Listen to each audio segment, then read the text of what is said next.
All right. Hi guys. So yesterday we did a video on Expo and LOLC, and we received a decent amount of views on it. I think it hasn't been even a day since I posted it, and we have, I think, roughly over 1.3k views. So thank you for watching the video. If you guys still haven't watched it, I'll post the link on the description below. You can go and watch it.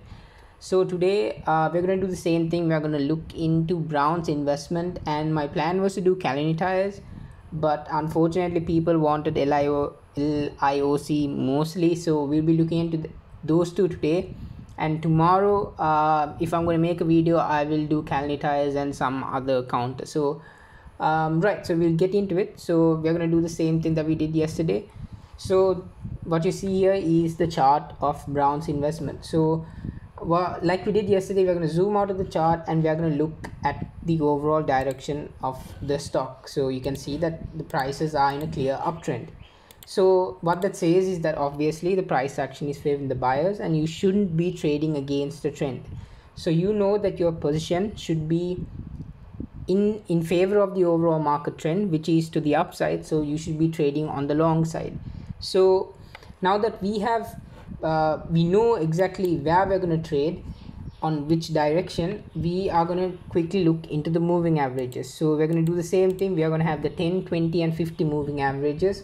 So far you can see a clear uptrend indicated through the 50 moving average and the 20 moving average. The 10 moving average, which is obviously the more sensitive moving average price data, is well, more like consolidating, because so far over the past almost week and a half, almost 2 weeks, we have seen a bit of a consolidation on Brown's investment. So because of that, we can see that the 10 moving average is roughly in a more of a bearish slope. The reason is because the shorter term time frame is consolidating. So because of that is the reason why you see this negative slope on the 10 moving average, which isn't something that you should be worried about, because mostly what you look at is mostly the 20 and the 50 moving average. So as long as those two are doing well, the trend is good. So now that we have cleared those those three moving averages aside, we are going to look into a few chart patterns. So the same thing that we did yesterday. Now what you see here is, we'll start off with this pattern here, which already has been materialized. But what you see here is what you call an ascending triangle. So an ascending triangle by definition has a horizontal resistance line and an upward sloping trend line. So that's why you call it an ascending triangle. So within the triangle, usually in terms of volume patterns, what you expect is the volume to fall as prices trade inside the pattern. So as the pattern forms, you usually expect on average the volumes to fall.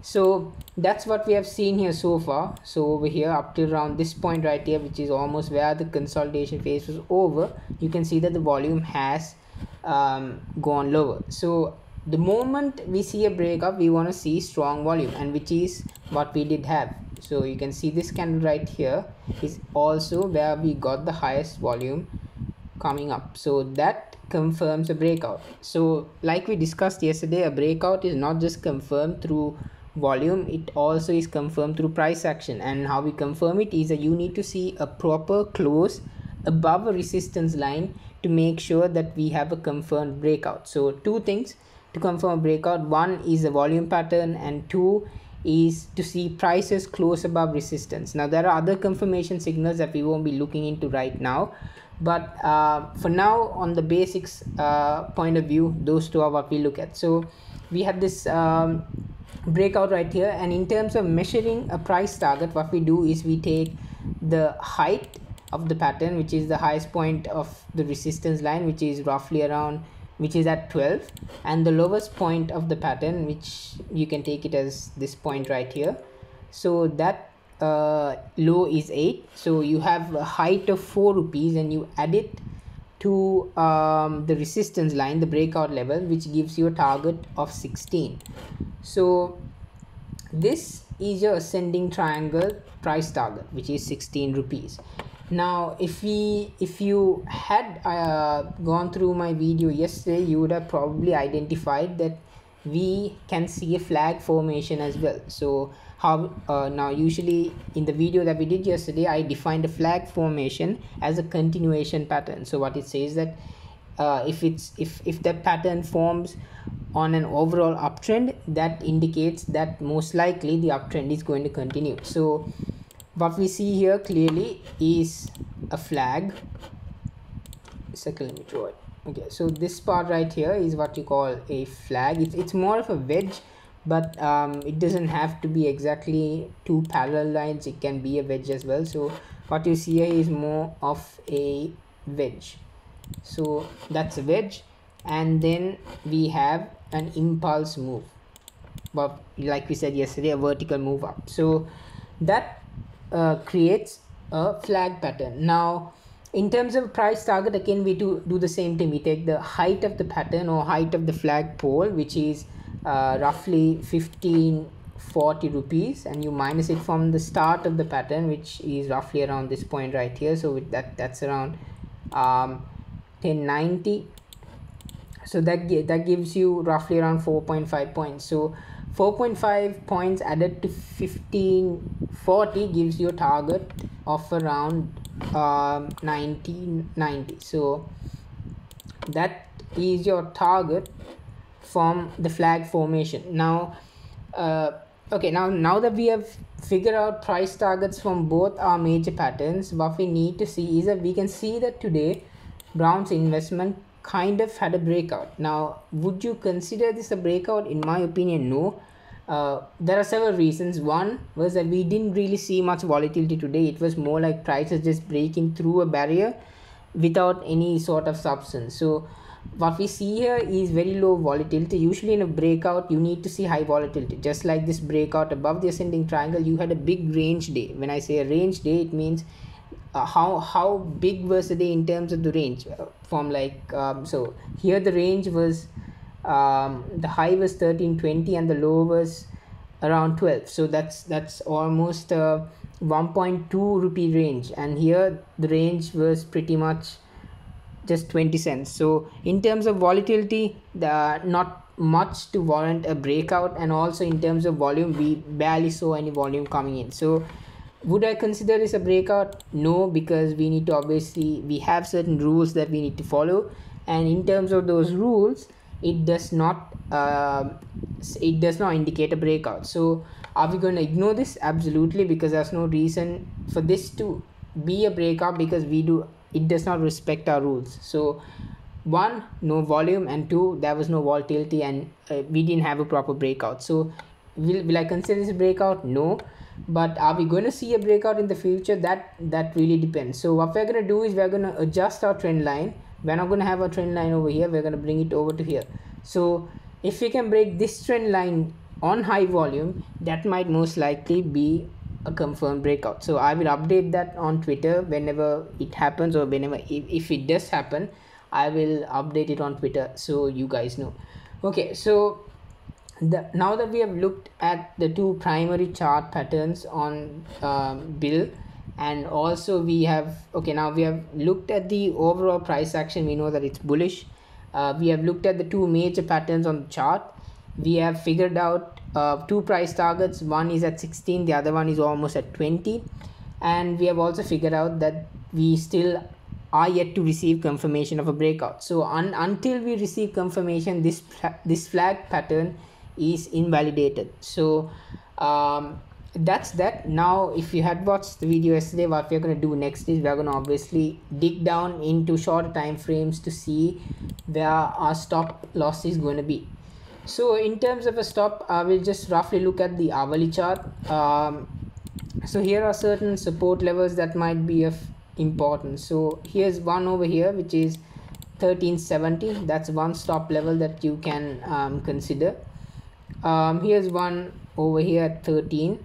So in terms of risk levels as a trader, my ideal stop would go below 1370.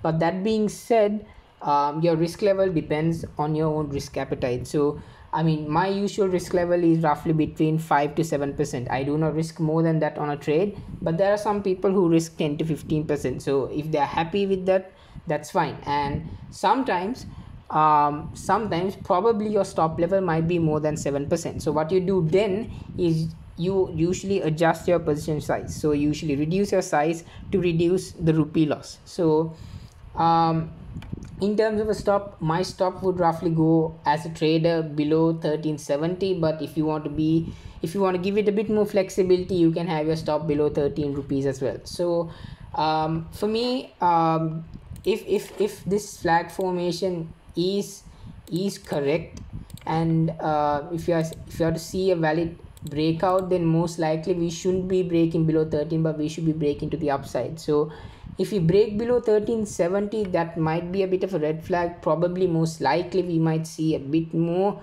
of a drawdown before we see a breakout. But as of now, looking at the overall pattern, I see no reason for 1370 to be broken if we have a valid flag formation. So okay, now we have obviously looked at all the things that we usually look at. One, the direction, we know that it's positive and bullish. We have looked at the overall chart patterns. We have two price targets, which is 16 and 1990, almost 20 rupees.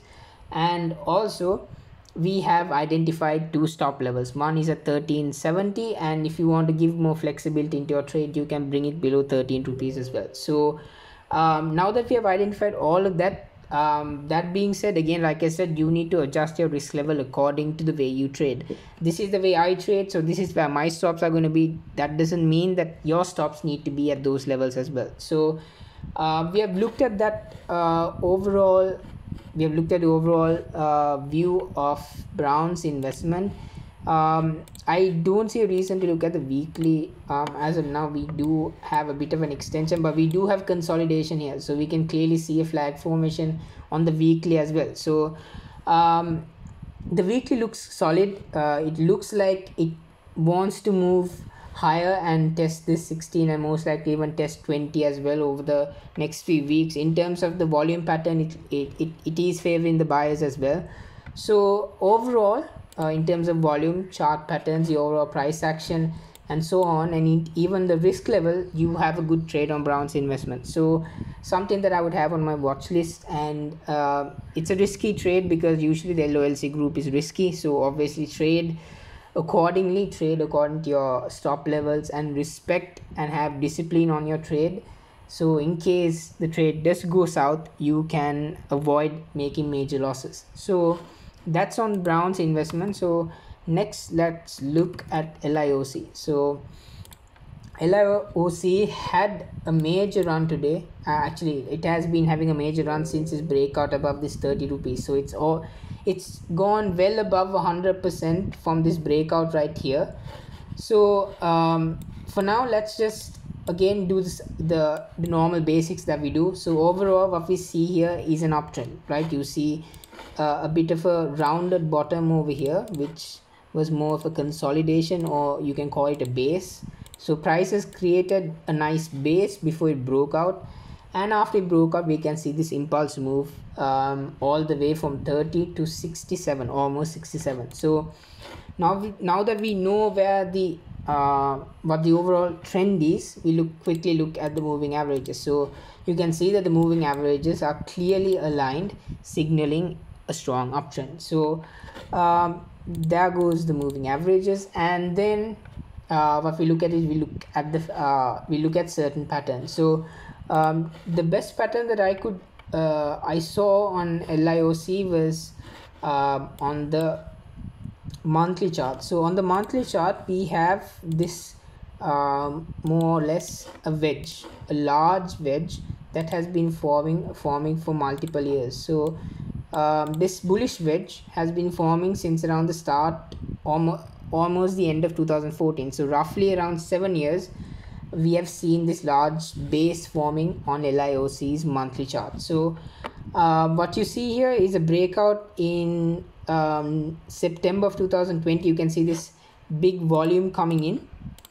So that confirmed the breakout. Now usually not all breakouts run towards this target right away. Sometimes you see heavy volume and then you see a consolidation phase on very low volume. So you can see overall the pattern was favoring the buyers. So If you look at the selling pressure right here, you can see that selling has reduced as prices consolidated and selling increased as prices started moving higher, which is normally how you define an uptrend in terms of volume. Volume falls as prices consolidate and volumes increase as prices move higher. So after that, our usual conservative price target would be the pattern high, which is the target that I gave, which was roughly at 68. The pattern high, yeah, it's at 68.30. So roughly we have around another point and a half or so to go. So that is not much, but in terms of a target price, that would have been my first target. Now there's another way you can measure a target. We can take the height of the pattern the same way we do on the others. We can take the height as 68.30 and the lowest point, which is at 13 rupees, and that gives you roughly around 55 rupees, right? Yeah, 55 rupees. So 55 rupees added to the breakout level right here, which is roughly around 18, gives you a target of around 73.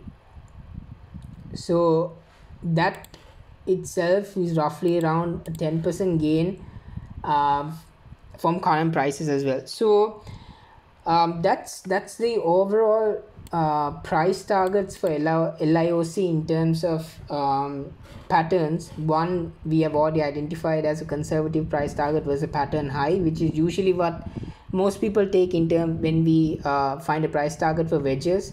So the height was at 68.30, so that becomes your first price target. And another way you can measure it is you can take the height of the pattern the normal way we do ascending triangles and flags, and you can add it to the breakout level, which gives us a price target of roughly around 73 rupees.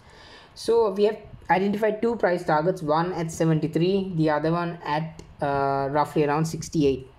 So now that we have figured out our overall trend, our price target, our patterns, we quickly move into the shorter time frames to identify a stop level. So if you look at the hourly chart, obviously we are in a very strong uptrend. One obvious stop that you can place is over here. So you can see that volume came in on this candle right here. So usually when there's volume, you can expect this area right here to be a demand zone. So so you can see volume coming in on this candle as well.